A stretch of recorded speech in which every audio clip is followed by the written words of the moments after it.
Hey guys, in this project, as I said in the intro, we're going to be building a bookmark manager called Marks Manager, and we're going to use Postgres in this, or PostgreSQL, which is an alternative to something like MySQL. It's a relational database. It's cross-platform, so you can install it on whatever system you're using.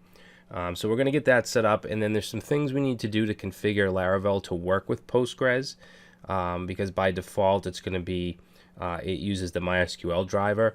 So we'll get into that after, but let's go ahead and get it installed. So I'm at postgresql.org, and I'm going to go to download, and then from here I'm on Windows, so I'm going to click on Windows right here, and there's an installer that we can download. So we'll click this link.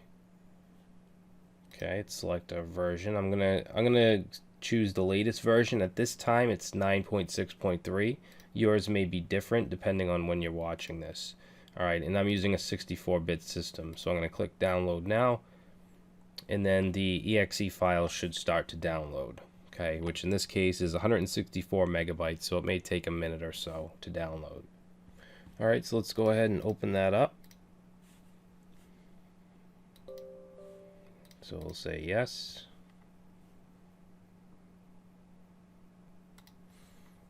Alright, so we're going to go through this installer here. Let's click next. This is going to be the installation directory. It's going to be in the program files.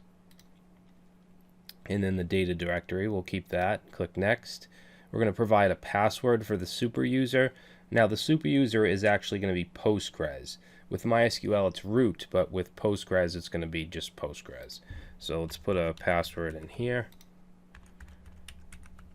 And click next. Okay, the default port is going to be 5432. You want to keep that. We'll click next.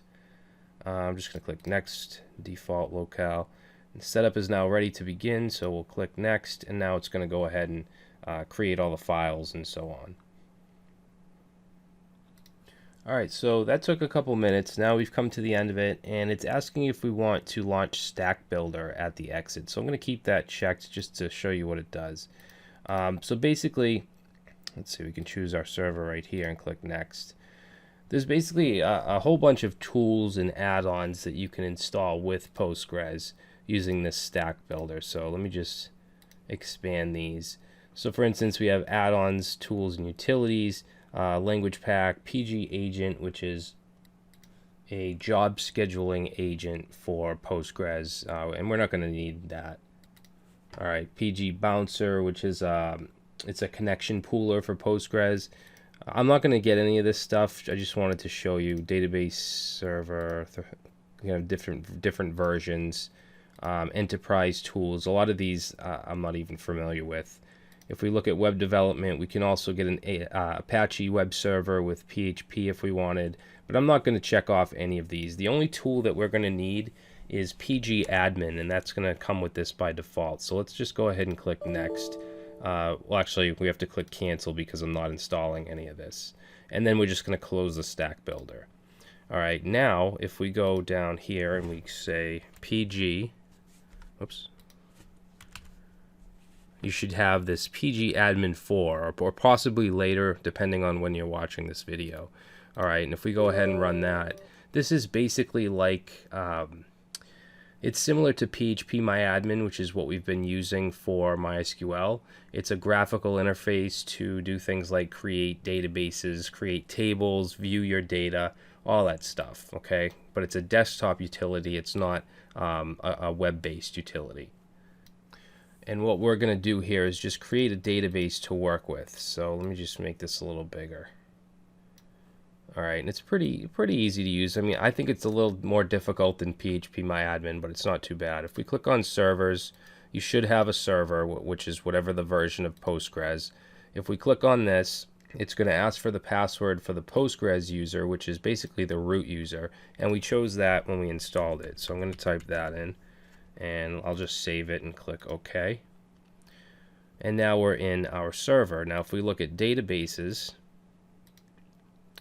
there's a default database called Postgres, but what we want to do is create a new database for our application. So let's go ahead and just right click, we'll say create database, and let's just call this We're going to call it Marks Manager because that's the name of the application. As for the owner, I'm just going to leave it as Postgres. And then let's see, if we go to definition, we don't need any of that stuff. That should do it. Yeah, so this gives us the actual SQL. It's going to create the database with the owner of Postgres. It's going to use UTF-8 encoding. So let's go ahead and click Save. And then that will create our database. Okay, so you can see we can expand it now.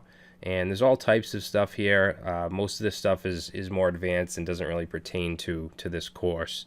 But if we click on schemas and then public, and down here is where you'll see tables. Okay, so when you create a table, it's going to go in here, and you'll be able to view the data types and all that stuff.